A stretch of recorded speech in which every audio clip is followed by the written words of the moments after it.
But my favorite topic, fellas, on the show, babyface heel. Now, for those who may not know what babyface heel means in wrestling terminology, babyface, a good guy hero, heel, a bad guy villain, and a tweener, someone in between babyface or heel. So I come up with a list of athletes, celebrities, or whoever, and me and the panel, we're going to decide whether they are a babyface or heel. The first one, BRF, you will go first. Mm-hmm. Bill Belichick. Ooh, good lord. Actually, pretty tough because I'm gonna call I'm gonna call Bill Belichick a tweener because I just like he has the aura. Greatest football coach in the history of the National Football League. He has that aura. I mean, like the defensive mind of the NFL when it comes to when it comes to just schematic play and being able to adjust and being able to take away the strengths of a team. Like and but it's has I guess being I guess from a perspective of being a younger guy with Bill Belichick and seeing his current circumstances, being the head coach at the University of North Carolina, but having that woman on his arm, that very young woman on his arm, you kind of like one side of you looking at him like, how the hell did Bill Belichick pull that? But then the other side of you is like, you know what? That he living his best life. I can't hate on the man. So that does kind of, from a male perspective, it gives him a little more of a likable perspective because some guys are jealous of him because he pulled a girl like that, and then you got guys like me. It's like, you know what? I can shake your hand on that. Ain't no reason to be jealous of you. Shake your hand on that. You Well, living this your is how best life. You Belichick. can Well, this is how Belichick looking at it right now.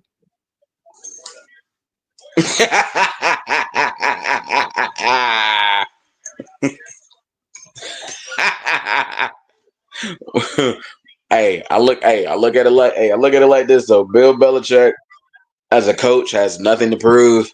Absolutely nothing to prove. He's done everything there is to do as a coach. So I'm definitely intrigued to see what he does his first year at North Carolina. But yeah, I'm calling him a tweener because it's like he probably would have been he probably would have been a heel, but I think the relationship aspect, him being with the young, good looking woman, it does kind of bring it back a little bit, gives him a little more likability, a little more relatability, because it's like, you know what? I ain't mad at him. Do you think? I ain't, what I'm saying? Like Tupac say, I ain't mad at you. Do you think, homeboy? So I mean, hey, I mean, what can you do? You can't be mad at Bill Belichick at the end of the day. So I'm gonna call him a tweener, and then also with the NFL career, he had a lot of great moments. He had a lot of great moments. I mean, obviously winning the 6 rings, but then he had Spygate, he had Deflategate. He was the coach for all of the scandals there.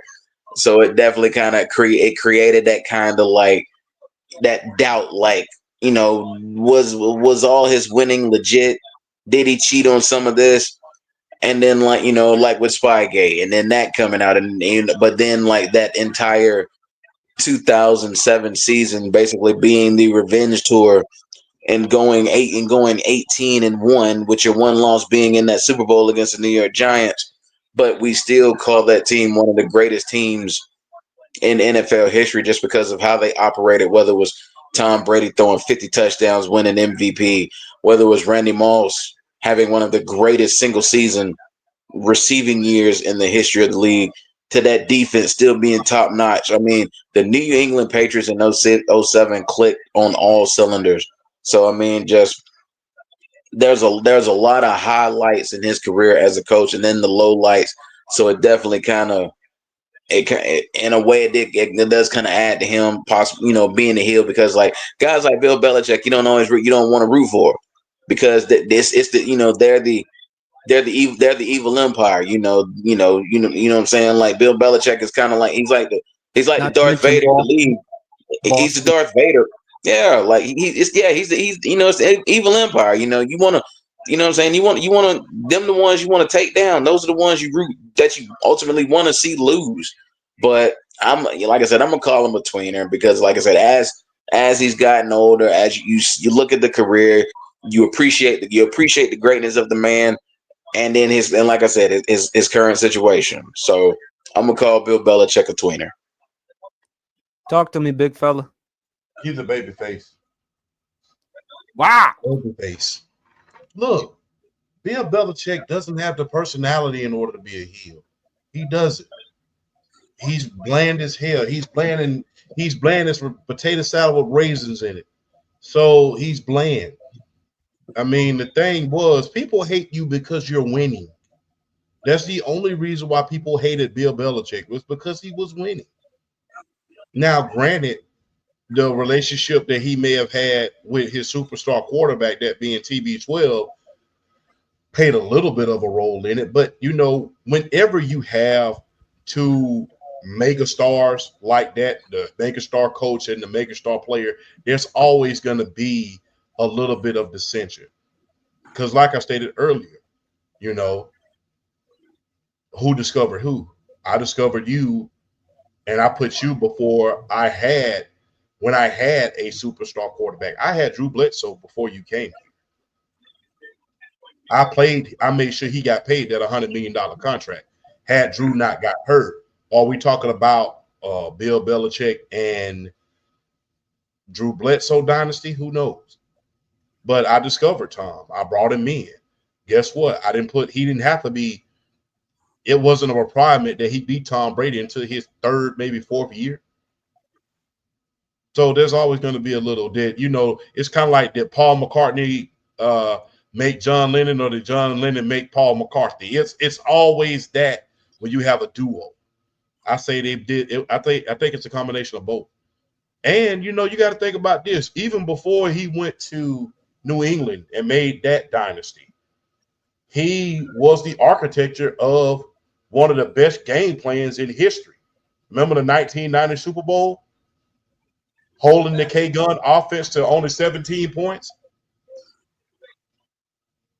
So he doesn't have the personality in order to be a heel. The only reason why we hate Bill Belichick and speak bad about him is because winning. That's all. And I know people are going to say, well, he's dating somebody super young, blah, blah, blah, blah. Look, millionaires, they got different rules than we do. I'm just being real. And we see it every day. They got different rules. When you got that kind of money, there's different rules. Now, am I saying I'm finna do that? Hell no. Even when I do get that kind of money, I think not to. But when you are in that tax bracket, you are in that spotlight, you are in that, there's a different set of rules for guys like that,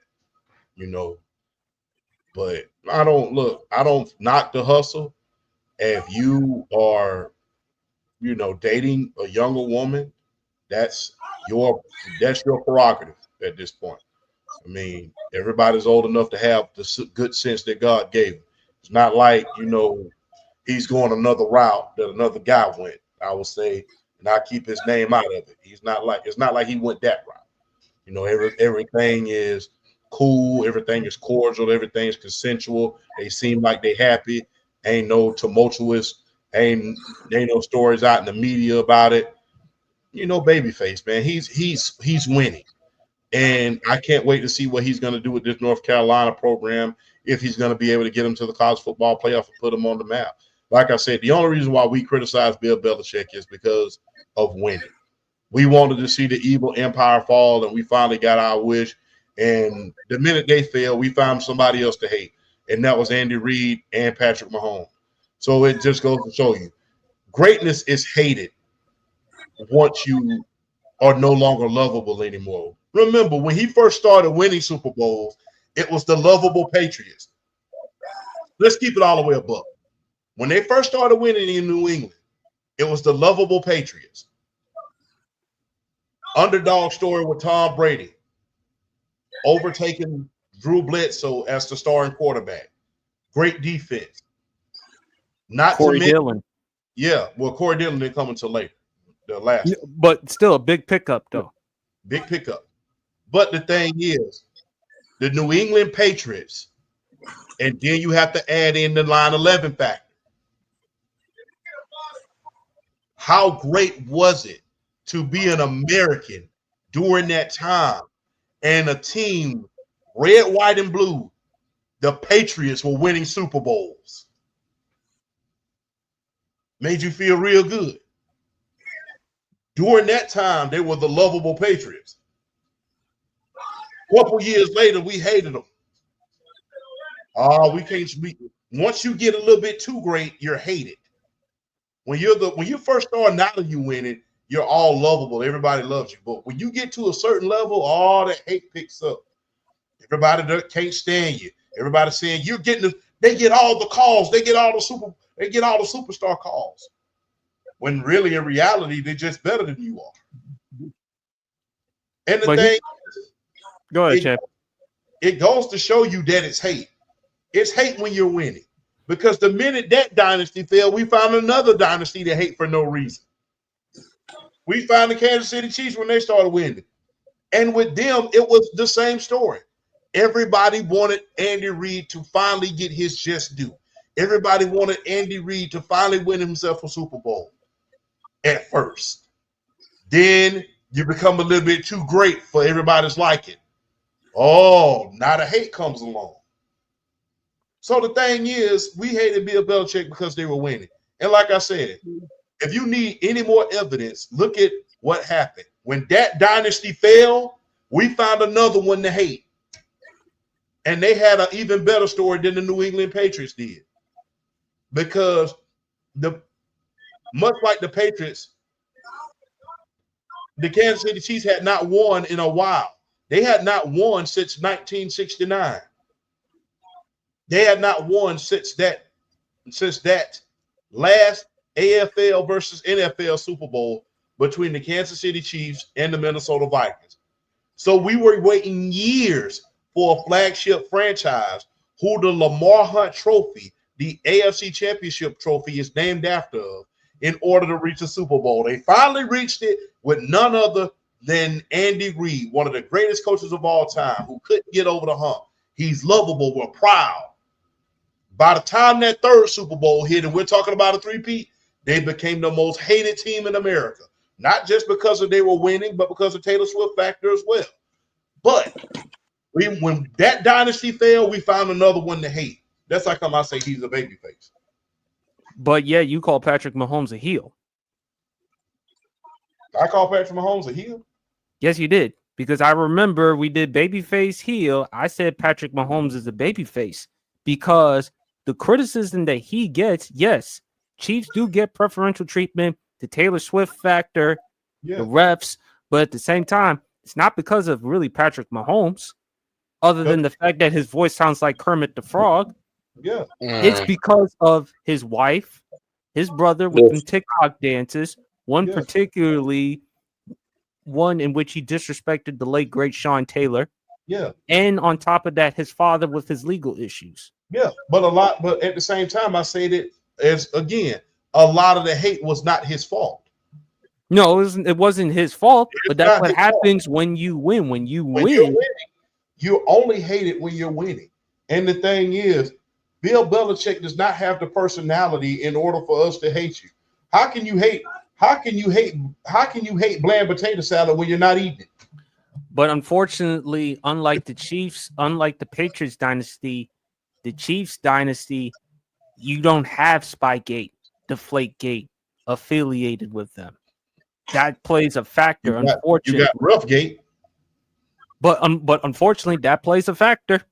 That plays a factor. I mean, although you can say if you ain't cheating, you ain't trying hard enough. But at the same time, unfortunately, with Belichick, that's on there. The other problem people may not like with Bill Belichick, I call him a tweener, how the way he is during press conferences. I do wish Bill Belichick at times, I wish he would talk more. The reason why he gets a pass is because how great he is as a head coach. When you listen to him talk, it's boring, especially when he says we're on to Cincinnati. And a lot of people still are mad at Belichick to this day. Him and Malcolm Butler. Why he benched them in that Super Bowl. Robert Kraft mentioned that there was something personal between the two. To this day, we don't know exactly what happened. And the reporter even told Bill Belichick, "You never told me what happened." Remember that video I sent you, champ? Yeah, he never told him what happened. So, and look, do I really care that Bill Belichick is with a younger woman? I mean, I like it. Same way we criticize Shannon Sharp for his involvement with a younger woman. But the thing is, Shannon Sharp, he was with a 19, 20-year-old woman. Okay, the woman, Kate Hudson, she's about what, 25, 26 years old? Let me look in order to make sure. I don't want to speak out of the side of my neck because Kate Hutchinson, her name is Hutchinson, right? Hudson, I think. Kate Hudson. I think he's pretty close with the age. I mean, the thing is this. It's very, very, the thing is, I'm not going to do it when I get that age because I can't learn anything from you at that age. But it's crazy how the thing is with the 19-year-old Jordan girl, Hudson. I apologize. Jordan Hudson. She's 24 years old. Yeah, she's grown. Right. Yeah, But the girl who she's fresh out of high school. Which I don't, I don't feel comfortable with that. But at the same time, 20, even though she's grown, still I don't like it. For Belichick, I don't like it. I don't have to like it, but the thing, I don't have to like your relationships. Now with the whole Shannon Sharp situation, it's cringy because that's because of she's fresh out of high school. She's fresh out of high school. Not just the fact she's fresh out of high school, not just the fact 19, 20 years old, although it ain't illegal, and I don't like it either, champ. But at the same time, Shannon Sharp, he was accused of SA and other things too, which is why he had to settle. And unfortunately, ESPN, they fired him. Again, we're not saying that Shannon Sharp is guilty of such a thing. But the fact is, it looked bad for Shannon because this is not the first time he's been accused of this type of stuff before. Let's not forget CBS. Mm-hmm. And then on top of that, here's the thing with Belichick. I call him a tweener. I still think he's one of the best head coaches of all time, greatest head coach. But people are still going to get on him because of the Spygate, the Flakegate stuff. They're still going to get on him. And plus, the double standard. You mentioned this, champ. People were criticizing Deion Sanders for being in a relationship with Karuchi Tran. She around your age. She's 37 years old. Even though Prime's in his 50s, still I may not like it, but she a grown ass woman. Yeah, she grown. She done been around the block a few times. She done survived 9/11, the Great Recession, and the two wars that we fought. So she did survive some stuff. But like I said, I don't necessarily like it. Would I do it? Do I judge you because of that? No. Would I do it? No, because to me personally, if I'm 37 years old and I'm dating somebody even 10 years younger than me, for me, that's kind of a bad look. But at the same time, is that something that I'm going to hate you for? Because like I said, in Hollywood and in these big time areas on TV, people on TV have different rules than we do. They have the rules change. It's a double standard, but when you are rich and when two people are rich and they get together, it's a different set of rules. But but 10-year difference, I don't really have a problem. It may not be that big of a problem. Look, champ, Jay-Z's in his 50s. Beyonce's in her 40s. Again, they married to this day. They have kids, but yet they're rich. Hollywood. Hollywood is very, very different than us. That's a whole nother rule set. You can do stuff out there in Hollywood like that and kind of people will excuse it to a certain extent. People will still call you, the regular people will probably call you a couple names here and there. But for the most part in Hollywood, it's excused. But if we do something like that, let's say if we add another guy to the show and he comes out, he's 50 years old and he's dating somebody 21 years old, some shit gonna be said about that because we're regular guys. No, right. The first thing they're gonna say is, "Hell, you ain't got enough game in order to get somebody your age." Well, in Hollywood, this is what happens. in Hollywood, it's embraced that you're dating all of these younger women. Hell, look at Hugh Hefner. Look at Dr. Buss. Look at a lot of these rich entrepreneurs that were dated. It's applauded. But Champ, also let's not but forget. Us, hell no, you better not do that shit. We know that, Champ, but you also forget. Let's not forget Robert Kraft, because Robert Kraft was going through one serious situation. Let's not forget that. Yeah, he was going to the soaking pole. Yeah, let's not forget that. But let's not forget that. But like I said, you trying to say Deshaun Watson got some Caucasian cousins?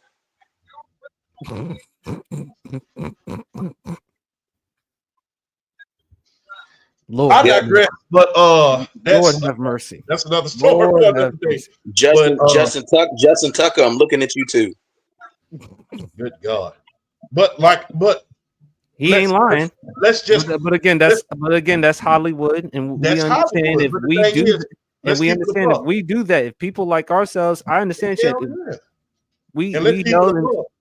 Although Robert Kraft did what he did, that didn't amount to nowhere near what the other guys went through. Exactly. That didn't amount to nowhere near. And there's double standards in Hollywood. Look at the backlash there was a lot of backlash when Robert Kraft got into what he got into, but at the end of the day, it got forgotten, even though he was going to the soaking post. Whereas another hip-hop mogul that we know got caught up trying to fly girls out to where he was, then you got into a federal case. So there's double standards in Hollywood versus where we are right about now. Now, am I going to carry that standard with me where I am now? Hell yes, because guess what? I'm not going to do what those guys do. Because guess what? I'm not going to catch any charge. If anything, I'm going to try to get somebody older than I am. So I'm just going to be real with you. So for me, I'm 31 years old. I'm about to be 32 in October. I'll probably be with someone at least 5-6 years younger. That's really about it. I'll go older, ain't nothing wrong with that. Hell, I don't mind older women. I don't mind older women, champ. I don't mind older women at all.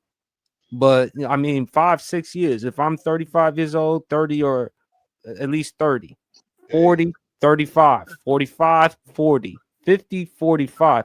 That's not that bad. I mean, it's not like I'm 50 and I'm dating someone in their 20s. Yeah, you're absolutely right. You are absolutely right. But my father always taught me this: when you're a big dog, you can't learn that from playing with rookies. You got to play with veterans if you're a veteran.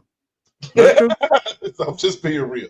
But Belichick, I think Belichick is a tweener because unfortunately, people still not going to forget Spygate, Deflategate, and again, Brady and Belichick. Yeah, who got the credit? Brady was able to win elsewhere. Belichick tried to move on from Tom Brady. How did that turn out? And remember, he wanted to move on from Tom Brady before to go with Jimmy Garoppolo. Remember that? Yep. It's complicated. I say he's a babyface because it's too, like I said, he's too bland to do anything outside of where your personality is bland. It's kind of hard to hate you because it's just like I feel like I'm reaching at a certain point to hate you. But yeah, there's going to be some, Deflategate, Spygate, stuff like that. But at the end of the day, even after those scandals, you still won. True. And after Spygate, you went undefeated, had an undefeated season. The only game you lost was the Super Bowl. Had Tom Brady not got injured, I mean, that was probably the beginning of the best part between him and Randy Moss for even more years to come. So, and people forget, when you're going into that 07 season, you had started to lose a lot of those guys that you had for those first 3 Super Bowls. You started to lose Ty Law. You started to lose Tyrone Poole. You started to lose Willie McGinnis. Teddy Bruschi. Remember, they ended up trading Richard Seymour, I think, in 2009. So you started to the Raiders, I believe. Those players. So you Right, had to right. promote those legacy players in order to integrate some of the new players that you had. So even after those legacy players are gone, Spygate's here, and you even after that you still win And you went 11-5 one season with with Matt Matt Castle. Castle. Got him paid by the Kansas City Chiefs. True. But after when Brady departed New England, because what happened? You had Cam for a little bit. That didn't work out. Yeah, And then you went and get Mac Jones the first year. And look, Mac Jones may not be the best quarterback in the world, champ, but I would like to think Mac Jones is a lot better than what he's given credit for. He made the Pro Bowl his rookie year, helped the Patriots make the playoffs, and then he regressed. Was it really because of him not being the talent, or was it because of what he had around him? That's also on Belichick as the GM, which is why ultimately Robert Kraft had to let him go. I mean, and plus, it's about what have you done for me lately? You don't get to live off the fact that you win 6 Super Bowls. Now with Bill Belichick, now in North Carolina, no one cares if you won 6 Super Bowls. You're Bill Belichick, the head coach of the North Carolina Tar Heels. How are you going to be?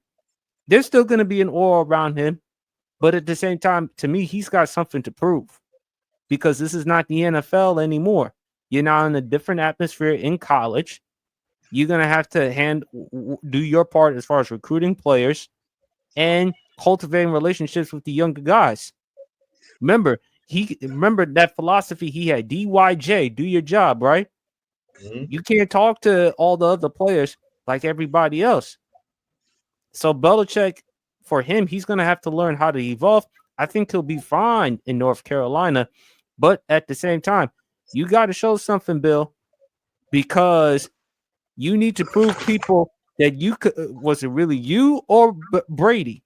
Because Brady proved I can go elsewhere.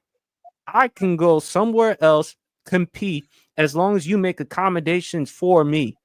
And I was able to win, and I was able to get some hell of a seasons. His second year in Tampa, that was a great year. He led the NFL in passing yards and passing TDs, and at one point was in the conversation for MVP. Had not been for Aaron Rodgers, he probably would have won the league MVP. Tom Brady. Another injustice at the hands of Aaron Rodgers. So there you go. But again, great minds always think alike. That's why I love having Champ and BRF on the show. Nikola Jokic. He's a tweener to me because I still don't believe he's gotten the credit or recognition that he's due. Right now, he's still the best basketball player in the NBA, even though Shai Gilgeous-Alexander, hell of a year, winning MVP, Finals MVP, NBA championship. Jokic to me still. If you would have said Jokic won the MVP last year, I had no problem with it because if you're going by numbers, he averaged a triple-double, and he's doing it consistently. And look, he's been slept on, overlooked. Remember, he was drafted during a Taco Bell commercial. He's one of the top 10 centers, I believe, in NBA history. He's got 3 league MVPs. He's won a championship. He's won a finals MVP. He's a triple-double waiting to happen. First player to have over 2,000 points, 1,000 rebounds, and at least 500 assists in a season. The year when he won it back-to-back. He's proven that he can do more with less because he had to do it without Jamal Murray and without Michael Porter Jr. And still, he's not known for his athleticism. Never will be. But boy, can he dish the basketball. Boy, he can handle the mid-range game that he has, the feel. Is it because of the fact that he is a European player? Yes. Is it because of the fact that Jokic doesn't really have that much exciting personality because you see him when he's in Serbia or somewhere else? He loves ponies. He loves horses. He loves a lot of other things. But Jokic got swag. Jokic puts up great performances each and every single season. Remember, you agreed with a certain individual, champ, between him and Joel Embiid, I'm referring to one Jason Whitlock. Remember what Jason Whitlock once had to say about the difference between Jokic and Embiid, to which you agreed with Jason Whitlock, because normally, just like me, you don't agree with everything Jason Whitlock has to say. No, indeed not. Right. But Jokic, consistent, puts up numbers, great in the regular season, but still, to me, what is it about him that you don't like? Because he's not American? Because he's a European player? Is it because he plays in a small market like Denver? Is it because he's unathletic? Is it because he's a big man and you can't probably relate? Although he has tremendous passing and he can handle the ball and he plays more like a guard at his position. I say tweener, but he's more funny. He's more I mean, I think he gets a bad rap for whether he cares about basketball or not. He does care. He may not necessarily show it. To me, he's the modern, as you say, champ, he's the modern Tim Duncan. Yes. But plays hard, works hard, shows up, consummate professional. That's who Nikola Jokic is every single night, and he's consistent. One of the biggest steals in draft history, because for a guy to be drafted in the second round during a Taco Bell commercial to have this type of career is unprecedented. Mm-hmm. So, what do you say, champ? Babyface. I say he's babyface. I have to say that because the thing is, so what? He's not an American player. The thing is, here's what. And again, I'm the biggest Jokic fan, one of the biggest Jokic fans you'll see. Yeah. Here's what we got to get out of the habit of. And I'm not talking about us. I'm talking about the audience. I understand that this is the era of look at me, look at me, look at me. I understand that. But we got to start giving the credit to the silent leaders of this world. Sometimes you don't have to be out there beating your chest saying that I'm the guy or saying that I'm the woman. Sometimes you have just as much power, if not more power, with the look. I mean, I'll give you two examples of that. Remember, Tim Duncan barely said a word in the media, but he was one of the most popular players, and he's arguably one of the greatest players of all time. Matter of fact, in my humble opinion, he should be a GOAT conversation. And since we talk about Babyface and Heel, I'll give a wrestling analogy. Do y'all remember Sting, 1997? Mm-hmm. Okay. Sting barely said a word and was more popular than he ever was with all of those loud colors on and him beating his chest and jumping off the top. I said he's like the Undertaker. Yes. They were quiet and they never said a word. We got to get out of this whole thing where just because someone doesn't have a personality that says, look at me, I want to sell myself to you. I think you should look at me because I'm loud, because I'm boastful, because I trash talk. I think we should give a lot more credit to the silent leaders. And I think that Jokic and Tim Duncan, not to mention guys like The Undertaker, Sting 1997, should be those guys that we give credit to. The quiet reserve guy never gets the credit that they deserve. Why? Because people always deem them as quote unquote, without even knowing them, being, very, very anal retentive without getting to know them. The quiet guy in every single group always get the bad rap for being anal retentive around everybody. Why? Because they're an introvert. They don't really say too much until they get around people they trust, and then you start hearing the jokes, you start hearing all the laughter, you start hearing parts of their personality that they necessarily don't show everybody. But in the eyes of the world, because they don't talk, they're anal retentive, which is not the case. A lot of times people just don't trust your ass, and that's okay. A lot of times, look, I have silent friends. They don't say two words. I'm loud enough. But the people take me to the side, man. What's up with your guy? He doesn't talk. Well, guess what? Why don't you go talk to him, see if you can get to know him? Maybe he'll talk back. And if he doesn't, leave him the hell alone. If he doesn't, that's what I No, suggest. you speaking the truth, champ. And trust me, I would know. Sorry to cut you off. Yeah. I am an introvert. Contrary to what people may believe, even though I talk on a podcast, I'm very quiet.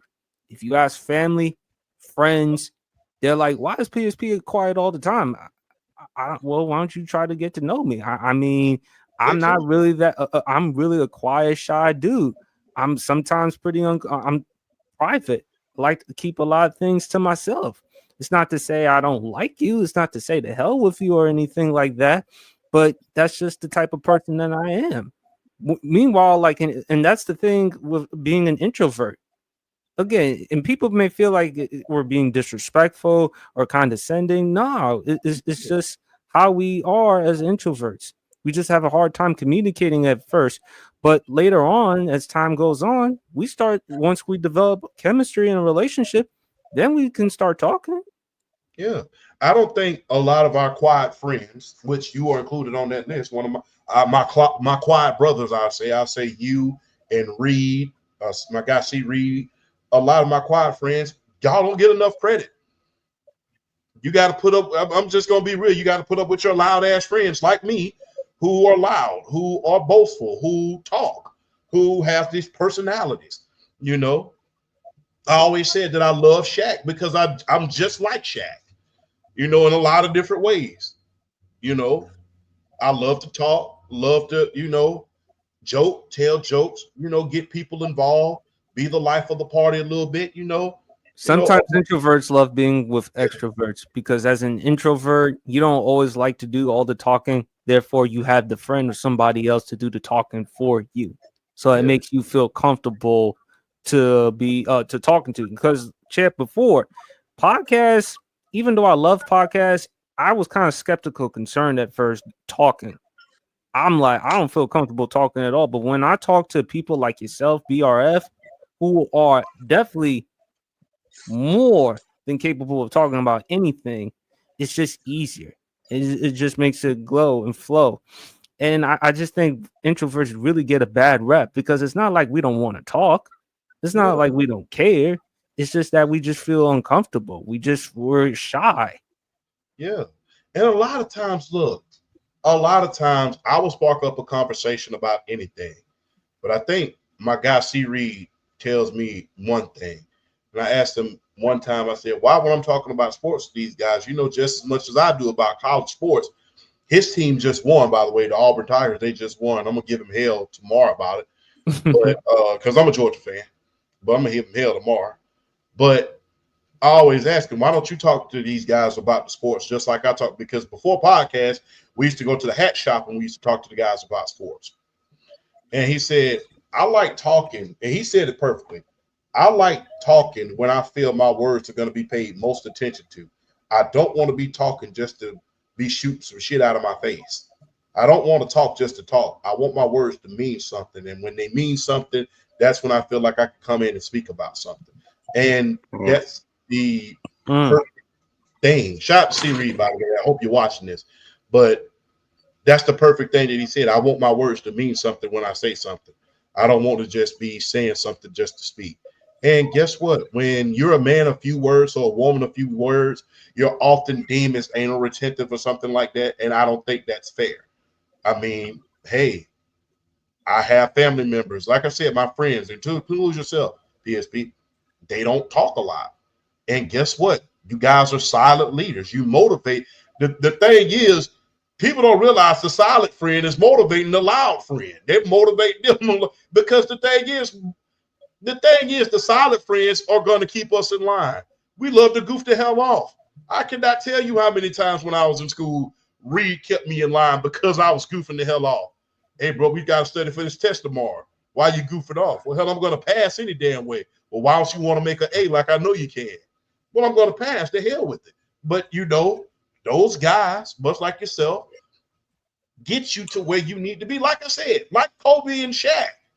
You know, like Kobe and Shaq. You know, Shaq loved to goof off, much like I do. Kobe like, hell no, we got a job to do. And that's the guys that you need on your team. Everybody can't be goofing the hell off. And playing, like the coach used to say, playing grab ass on the sideline. So you need those type of guys. And I believe the silent leader doesn't get the credit that they deserve, because guess what? They're not out here saying, look at me. They're not out here saying, hey, I want to talk about something. I got a little bit of something I got to say. A lot of the silent guys get shitted on because guess what? We need a more vocal guy. Well, no, you need to work with what you have, because the silent leaders, I've worked with silent leaders and I've worked with loud leaders. And guess what? The silent ones were probably the best one because they're going to make sure everybody was serious. But on Nikola Jokic, guess what? Just because I don't have a personality, I'm not out here trying to be on social media. I don't have 100 Mercedes Benz, and I'm not trying to be in every Instagram model's face.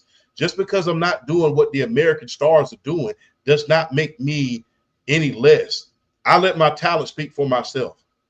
And if you really want me to be honest, that was the same way Michael Jordan.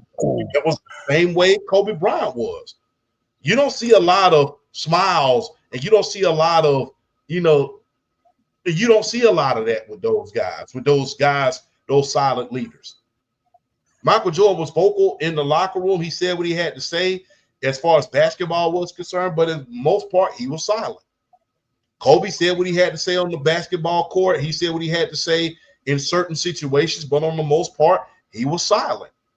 Marvin Harrison, the same way. Peyton Manning, the same way. He said what he had to say, but for the most part, he was a silent leader that, guess what? He didn't necessarily have to light a fire up under your ass in order to get you to do something. And I give a lot of credit to the silent leaders because I'm a little bit more vocal. If I don't like something that's going on, I'm going to say, I don't like this shit. Let's do something else. Whereas my silent friends, you included PSP, they have a hell of a lot more tact. They're like, no, let's not do it that way. The loud You know way. who's also gotten a bad rap as far as being a silent leader? Who? Beast Mode. Marshawn Lynch. Yes. The players loved him. So guess what? His coach loved him. Right. Despite the fact that he didn't really have much to say with the media, or when he said on Super Bowl Media Day, you know why I'm here, or I'm just here so I don't get fined. Players from the Seahawks respected, admired him. Yeah. And they talked about how much he's done a lot of great things for his city in Oakland, how knowledgeable he is. So Beast Mode had a bad rap by the media. Yeah. Two players that are in the Hall of Fame right now that recently got inducted in the Hall of Fame because they didn't like to talk to the media. Although they had personality with their teammates, although they had personality within their locker room and their voice was loud there, they were kind of silent leaders when it came to the media. Charles Haley hated the damn media. He didn't talk to them. And versus his brother, who's very, very loud, who's very, very vocal, who's very, very out there in the media, who has that personality. Sterling Sharp was not that loud of a guy when he was playing. He was not that loud. He was silent. He hated the media as well. And like Shannon Sharp said, I'm the only player in the Hall of Fame that was not the best player in my family. Sterling Sharp was. Hey, Tiki Barber, the same way. He talked to the media when he had something to say. He was very, very quiet up until the end of his career when he was with Tom Coughlin. Let's give the silent leaders a hell of a lot more credit. Just because you're not out here saying, look at me, I want you to see me. Just because you're not out here doing that does not make you any less than a leader than any. I'm sorry. Does not make you any less of a leader than anybody else. I can't blame you, Jen. That is hysterical. Let's stay focused. Let's not take it away from the silent guys or the silent women just because they're not out here saying, look at me. Some of us, it's part of our DNA. Hey, I'm going to tell you a joke. I'm going to make you laugh. I'm going to do certain stuff. A lot of my guys, C. Reed, UPSP, they're not doing that. I'm not coming in here to damn joke. We got a job to do. Let's get this job done, and then we can go from there. But let's give a lot of credit to the silent leaders. They don't do anything but their jobs, and they motivate the loud guys in order to tone their shit down so they could go get their job done. Because guess what? The loud guys, we have a tendency to goof off a little bit too damn much. It goes back to what I was saying about Christian. What's the guy's name? Christian Wilkins. You have a tendency to play a little bit too damn much, Yeah. and those Yeah. guys like yourself, like C. Reed, they keep us in line. Like, hey, dial that shit back. Let's get back to business. Because But distraction. sometimes extroverts also make it a little bit easier from time to time because again, sometimes we do want to laugh as introverts. Sometimes we don't always want to take it too seriously. Like the great thing about working with an extrovert like Champ is because too many times I take my shit too seriously.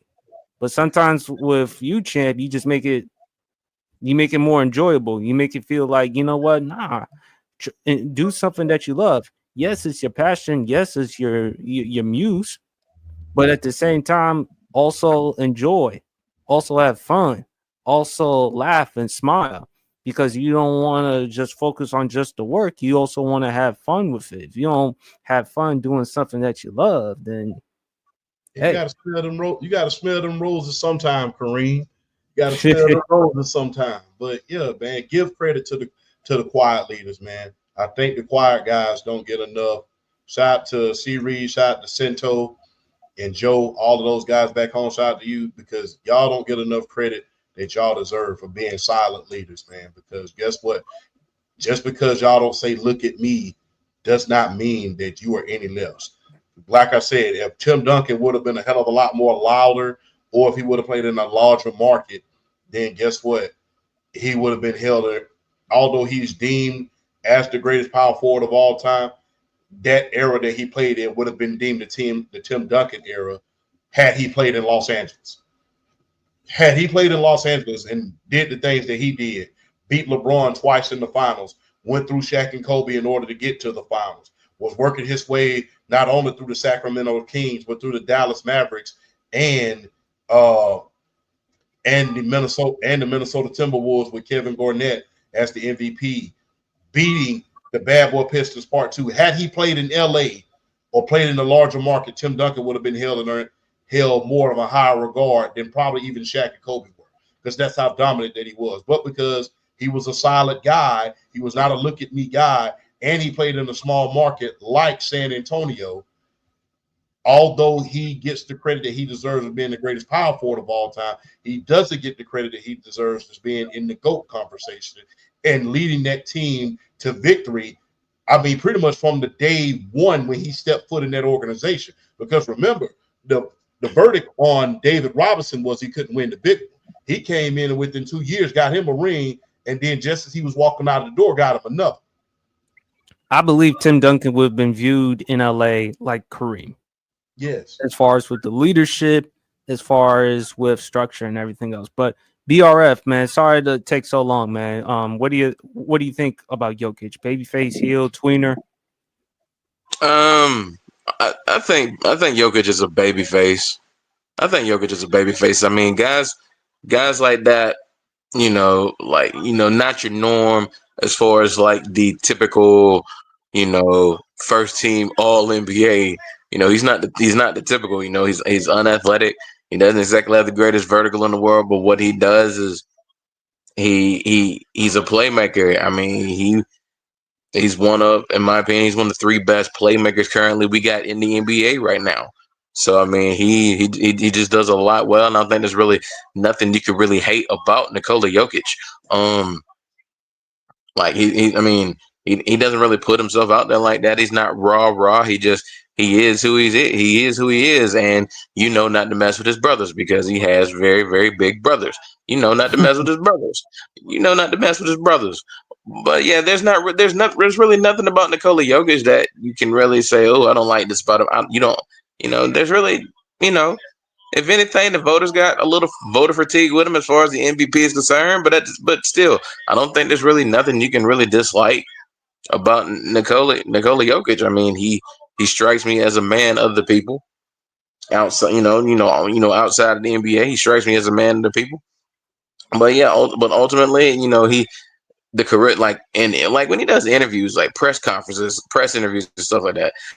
like you might not think he has charisma, but when he's doing like his like the when he's doing like the post game interviews and such and all that, when he's on social media, he has surprising he has surprising charisma and a ridiculous sense of humor. So I mean, like, yeah, I don't think there's nothing you can say really bad about Nikola Jokic. I think, like I said, I think he's a baby face. He's one of the faces of the NBA, and I think you know, I mean, I know the NBA is at a point right now where it's like it doesn't have too many. It doesn't have like a true face of the league. It doesn't have a true face of the league right now that could carry for Braun and Katie and Steph when they all get ready to retire.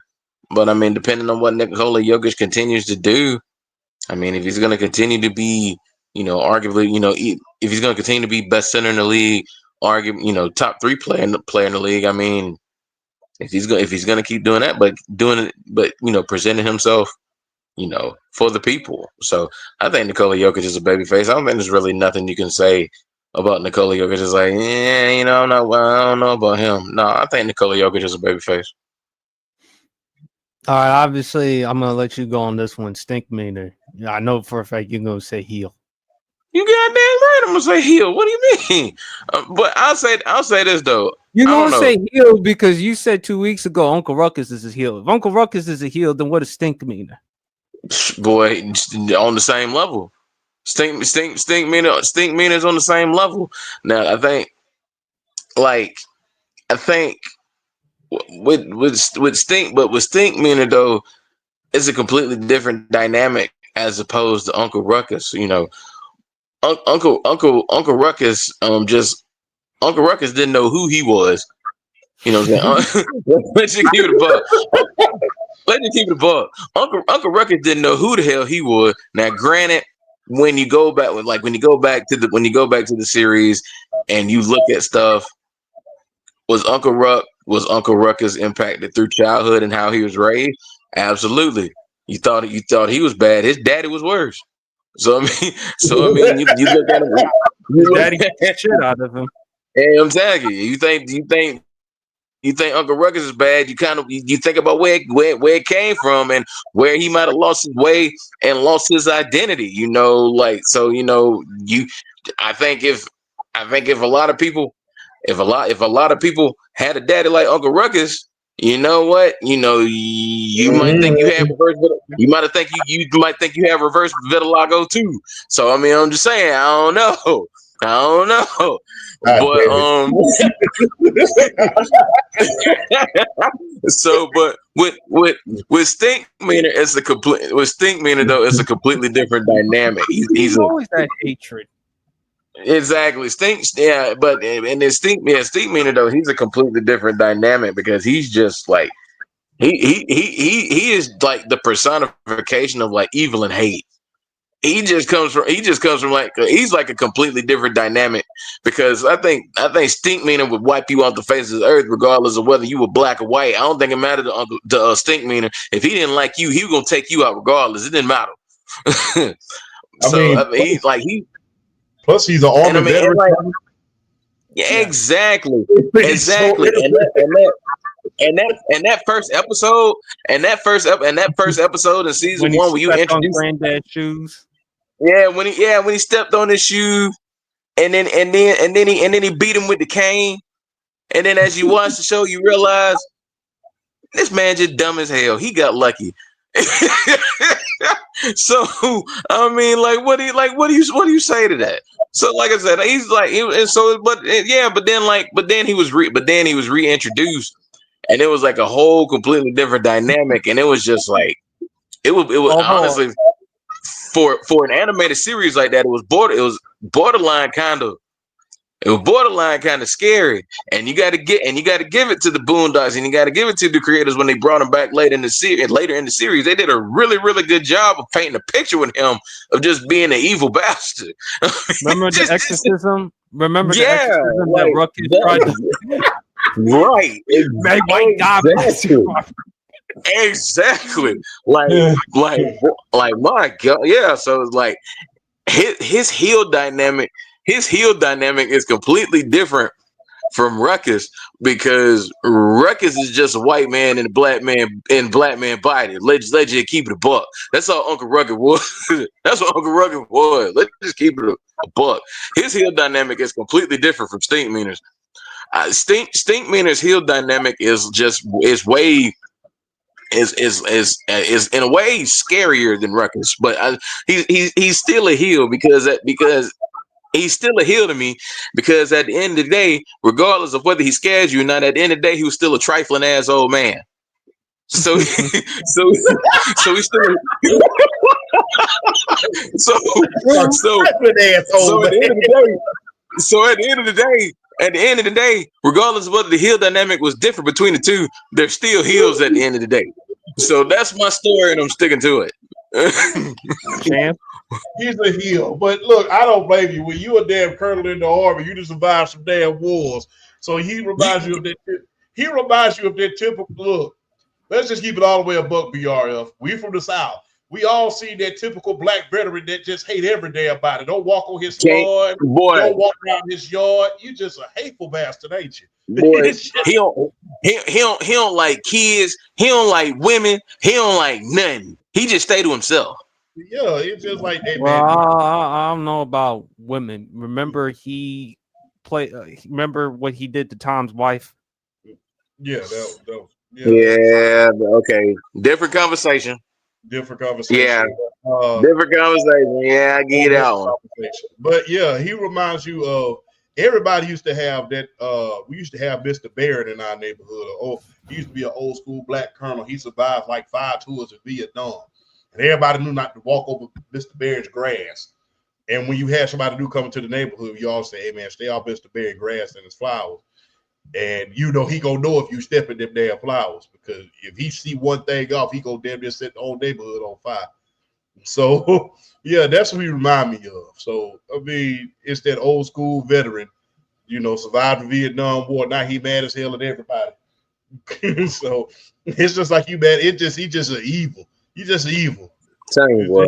I hope you got insurance. Ass whooping insurance, and you fixing to pay a deductible. Yeah. My favorite part is the court appearance. Remember when he's like, "Fuck your court." Lord. Oh man, that's crazy. He said it. No, I'm not disputing what you're saying. It's just Stinkmeaner, man. Like I said, he just that evil ass veteran that just just want to destroy everybody. You ain't at the war no more, baby. Sit your old ass down. Sit your old ass down. Sit down. Go in there and go to the shake joint or something. Leave your nerves or something. Because you need to do something about yourself. Like I said, we all have that one old guy in the neighborhood, this old school veteran type of guy. Like I said, I call him Mr. Barrett. Like as I said, in my old neighborhood, we used to have Mr. Barrett. Everybody knew not to step into his flowers. If you drop the ball in his yard, go knock on the door first before you go in his yard. Otherwise, you might get chewed out or worse. So you might come out there with the bat. So yeah. He just reminds me of that, but just on steroids. But you hated Mr. Barrett. So it's just you walking up the street and you walk past Mr. Barrett's yard. I can't stand Mr. Barrett's old ass. Because you want to take a short route through his yard, but you know better than that shit. So that's what it reminds you.